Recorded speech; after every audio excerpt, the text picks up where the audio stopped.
இன்னைக்கு ஓகேன்னு சொன்னேன்னா நாளைக்கே கல்யாணத்தை வச்சுக்கலாம். என்ன சொல்கிற? உனக்காக 18 வருஷம் காத்திருந்தேன், எல்லாம் வேஸ்ட்டாக போச்சு. எதுக்கு? சின்ன வயசுலேயே கல்யாணம் பண்ணியிருந்தா சைல்டு அபியூஸ்னு என்னை தூக்கி உள்ளே வச்சுருப்பாங்க.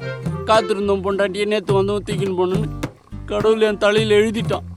சும்மா வெறுவாயம் இல்லாம இந்தா மிச்சரை கொட்டி எடுத்துட்டு வா. சொத்து பத்து நிறைய இருக்கும் போல் இருக்கு. 5000 கொடுத்து ஏமாத்தலாம் பார்க்குறியா? 50,000 வேணும்.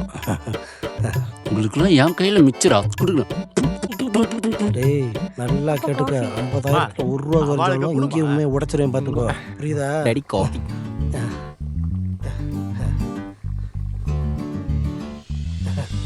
Super filter coffee, super filter காஃபின்னு சொல்ல வந்தேன்.